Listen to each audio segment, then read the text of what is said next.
So, Genshin Impact developers talk endgame content and welcoming newcomers. We spoke with the developers behind Genshin Impact to learn about what's coming after version 3.1. The Genshin Impact version 3.1 update has recently went live, and with it came the chance to speak with Hoyoverse's developers over email to gain insight into the team's plans for the future. We asked about endgame content, resin caps, costs. Oh! In their response, the developers touch on what's currently being worked on as well as potential ideas for future updates. Okay, I'm very interested. Gamespot version 3.0 and 3.1 are expected to be 1 week shorter than usual. Sorry, version 3.0 and 3.1 are expected to be 1 week shorter than usual. In the future, will you be continuing with these shortened version lengths, or should players expect update releases to return to the former pace? So GameSpot is asking this question to the developers. All right. Starting from version 3.0 to the end of version 3.2, the length of each update will be shortened to 5 weeks, but a shorter update cycle will not influence the quality of gameplay and content. Please stay tuned. I don't really know about that actually, so that makes sense. They're saying everything will pretty much be the same, it'll just be a little bit faster, which is fine. Like, who the hell cares, right? That is a-okay with me. Currently the spiral of... okay, here we go. Here we go. This is what everyone's talking about. Currently, the Spiral Abyss is the only true endgame content for players at high adventure ranks. Are there any plans to release new... This is the shit everyone's talking about. Are there any plans to release new permanent endgame content in the same vein as Spiral Abyss? Okay, here we go. The Spiral Abyss is... hang on. The Spiral Abyss is the most effective ways for players to test out their party composition and combat strength. If we design another type of permanent endgame that is similar to the Spiral Abyss, it might end up creating excessive anxiety. This line. Okay. I've been saying this line a lot. In creating excessive anxiety for our players, not everyone is interested. Musk Reef. Wait, what? Not interested. Musk Reef. Who the hell is Musk Reef? What is Musk Reef? Okay. Just like the Genius Invocation TCG card game, right? That we unveiled in special program for version 3.2. We're also working on designing more interesting gameplay in the future. As an open world game, Genshin Impact has natural compatibility with various types of gameplay, which gives us confidence in the long-term operation. Okay, people are pissed from what I've seen. People are like upset about this line right here. Because, let's be honest, the people who are voicing their opinions are essentially what? Like other content creators, other like people that genuinely like the game. If you like the game, you want endgame content. That's just how it is, right? Generally speaking. If you like the game, you've been playing for a long time, you want more in-game content. Who doesn't want more content for their game, right? It makes sense. It's crazy how much like one-time like pieces of content there are, right? Every time they do these events or whatever, you run them one time and then you're pretty much done, right? You run them one time, you run the story, and then that's pretty much it, right? I don't know. This is kind of crazy. This is kind of insane. That they won't release more. Like, why not? It doesn't make any sense. They can release more content, right? And then just have it like separated, right? It doesn't have to be something that we run. But I guess they're saying this because they don't want people to feel bad or discouraged that they can't clear whatever, right? Because currently, right now, people are still struggling with Spiral. I don't know how, but people are still having a very, very tough time with like Abyss. They're having a very tough time with like team composition, things like that. Genshin Impact is a very casual game, right? Very casual, eccentric game. Like, it's just all about being casual. Pretty much just playing the game for like 30 minutes and having the brunt of your gameplay be 30 minutes of like dailies and like resin spending. And then if there happens to be an event, you like play the event, right? That's pretty much it. As it stands. And then you run Spiral once every 14 days, right? You run it one time, clear floor 9 to 12, and then boom, that's it. 36 star, you fucking log out. So that's how most players are for endgame. For the casual players though, I don't know, man. This is kind of crazy. All right. For the casual players, I don't think everyone is experiencing anxiety, but I get where they're coming from. They want to make it as friendly as possible and as like easy to digest, right? Whatever, man. All right, we'll go back to that. Genshin Impact is going into year 2 with an ever-expanding roster. True. Some older characters might get left behind as power creep. Very true. Settles in and new characters become much stronger choices. Is there a plan in place to potentially upgrade older characters? I already know what they're gonna say here, and I'm afraid to read it, but here we go. If a character is only assessed by a single dimension of numerical strength, power creep could indeed be an issue. Okay. However, in Genshin Impact, the rules of gameplay are more impactful than how strong a character is. Therefore, new battlegrounds, new challenge levels, or even new team builds all have potential to bring life to existing content. I think they're talking about reactions. I think they're saying that bringing the correct elements. I'm pretty sure they're saying that if you bring the correct elements, it's better than unga bungaing your way through like content. I'm pretty sure that's what they're saying, or that's what they're trying to say in concise form. I think they're saying like if you follow the directions and play the game accordingly and utilize things like reactions, buffs from the floor, maybe like skill ups, constellation, whatever, right? That would be more impactful than just how strong the character is. I'm assuming how strong the character is their DPS, or like how much damage that they can output,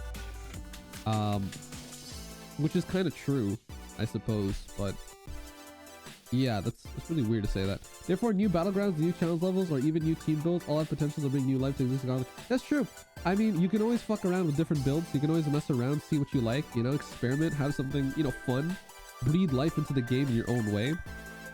I get it. I completely understand. It's just a little weird how they phrase that. I still believe that it doesn't, like, I don't know why they're saying it like that.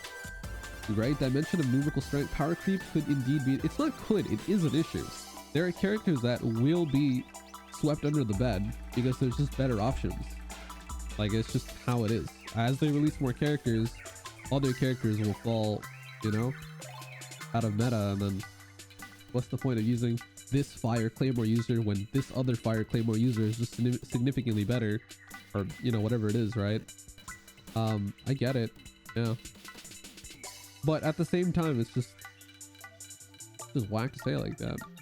The introduction of Dendro has created plenty of new ways. Yeah, Dendro was fucking crazy. I rate GameSpot for that one. To cause elements of reaction, some elements have been left out. Has there been any discussion regarding the addition of new reactions to existing elements? For example, in the future, could there be a new Geo and Dendro reaction?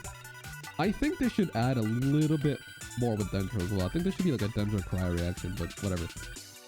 We have no such plans for the time being, unfortunate. With the release of the Dendro element, the 7-element system has been somewhat complex. For us, there are other ways to increase the fun for players rather than simply increasing the complexity of game rules. I think the Dendro element is a little bit hard to swallow.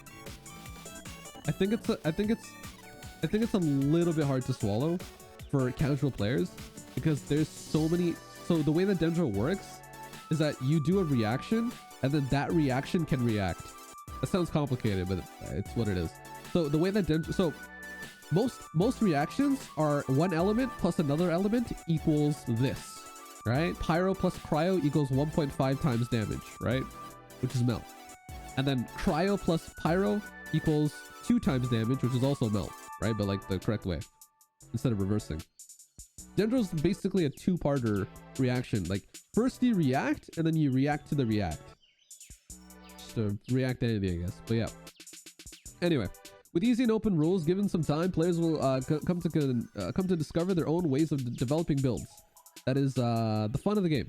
The balancing of all gameplay rules is part of the team's long-term design focus.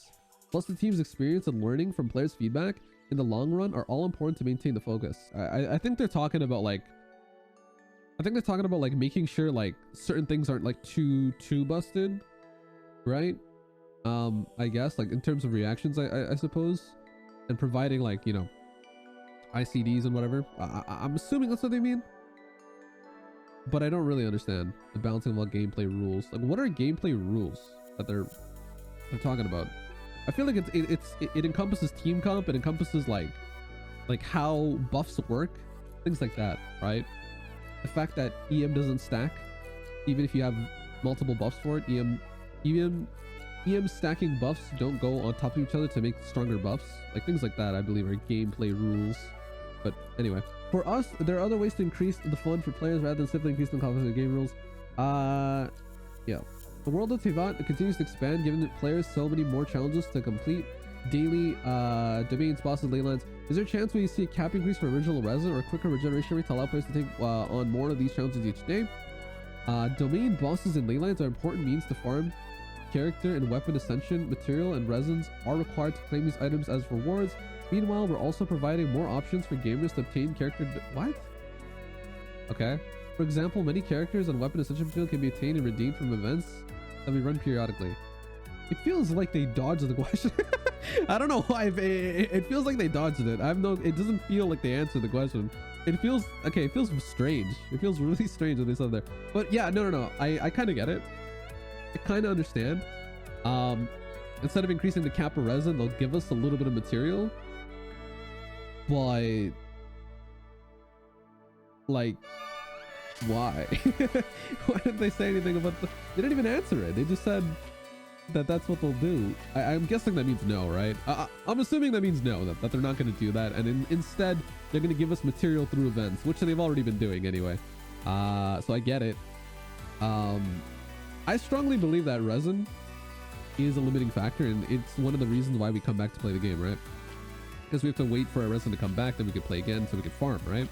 And get better material, better whatever, right?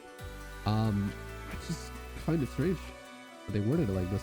Okay, yeah, okay, yeah, no, I get where they're coming from. They're claiming that they don't need to give us more resin if they give us material that we would have farmed with the resin, but they don't give very much at all. I would much rather the resin. I'd much rather the resin so that I can choose where I want to farm, right? Because I might not want to farm these things. This is like for like the beginning of the game. The start of Endgame is you're going to be farming a lot of ley lines to get your characters upgraded, for like Mora, hero XP, all that shit. And then yeah, bosses is another one. But once you farm this, you don't have to farm it again, right? So yeah, I guess I kind of understand. I would much rather the resin though. So new players may find, may have been a bit lost when starting the Summertime Odyssey event because they missed Fischl and Mona's first introductions. True. This also happened when Scaramouche showed up in Inazuma. So I've been talking about that.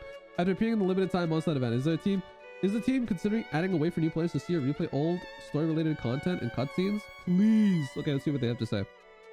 We're aware of this issue and we are looking into solutions for it. On the one hand, stories from limited time events shall never become barriers to understand in playing Archon quests.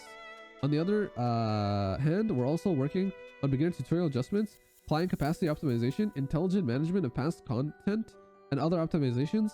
And as our technology and capacity grow. Sorry, I thought they were just yelling at me or something. They started going dog mode. We hope to have useful solutions that players welcome. I really hope that they add an ability to replay cutscenes or whatever it is. You know, you can like how you can like choose to not download voice packs or whatever, or like you choose to like delete them and you save a lot of space, right? Yeah, I'm thinking the reason why they have to get rid of these quests and whatnot is because they want to save space for the game, right? That's why, you know, Fischl and Mona's first introductions were a little weird, you know. Scaramouche being like randomly introduced rather than the first time that he was introduced during like the Fischl's like comment thing. The reason why they had to delete it was because of space issues, right? So if they had a way that like you can play it if you wanted to, like you can download and play the cutscenes and then delete them, like that'd be pretty sick. Costumes were added in the game last year, providing new stylish looks for some characters. How likely is the new traveler become a recipient of one of those costumes? It would be interesting to see the traveler in clothing that represents some of the region they entered on their journey.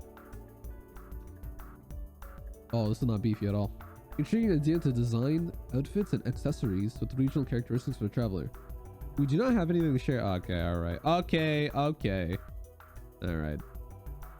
As a follow-up on the previous question, Aether and Lumine seem to get fun little accessories during certain quests, like a mask or flower crown, but they can only be worn for short periods of time. Have you ever considered turning these temporary accessories into permanent cosmetics? We've been discussing this question within the team and some other ideas similar to that. However, we do not have any in use or detail. What? This is crazy. This is crazy. Okay, on top of Genshin Impact, Hoyoverse is also working on Honkai, blah, blah, blah, blah. It should be different teams though, right? There's been a crossover between Genshin Impact and Honkai Impact 3rd. In the past, where catching official arrived in Honkai Impact. Are there any plans in store to do the reverse to bring characters from Honkai to Genshin?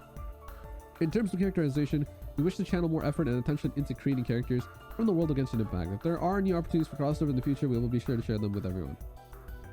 Is that it? Is that it? What? That's it? I thought there'd be more than that. okay, half of these questions were like dodged, or they were answered in a way that's like kind of depressing to read. Like skins? Nah. Hey, we know you're working on a lot of other games. Any collabs in the future? Anything going on? And they basically said no. But they're going to be prioritizing Genshin, which is kind of cool, I guess. But I swear they have different teams for this, no? They should have different teams. Like a team for, you know, Zenless Zone Zero, Honkai, Genshin Impact should all be like kind of, you know? They should have separate teams. I don't know if they do or not, but all right. Okay, interesting. So no collabs anytime soon, I don't think. That's unfortunate. Nothing interesting happening there. Nothing happening with skins, which is painful. But the real hit here is doesn't look like any buffs. No buffs for characters. Power creep will still be a thing, right?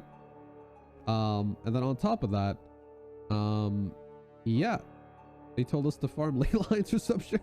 Wait, what did they say? They said, oh no, sorry. They said instead of resin cap, they'll just give us some loot. They'll give us some loot from resin. Sorry, they'll give us some loot from ley lines and character ascension material, rather than anything to do with the resin system. They're just gonna give us the material anyway. And they don't give you a lot, by the way. They give you pretty small amounts of material. If you stack up a lot of event material, it's decent, but oh boy. Well, that's that. I don't know if you guys have a take on this, or if you guys have anything to say about this, but I'm kind of sad. I didn't want to read this, actually. I didn't know I didn't want to read this until I got to around like this point right here. I think this point really sealed the nail in the coffin for me. No, right here sealed the nail in the coffin. This is just absurd. But like, you know, I strongly believe in Genshin. Even though I don't agree with how this interview went, I strongly believe in they know the most efficient and optimal path for success. And I get where they're coming from, because like 5 to 10% of the player base actually plays Genshin for like endgame content. Like they play every day hardcore. They don't miss their resin cap or whatever it is, right? But I know there's a lot more people that cap out the resin than don't cap out the resin. I know that for sure. There is a lot of casuals in this game, man. Tons of casuals in this game. So many more casuals greatly outweigh the hardcore players.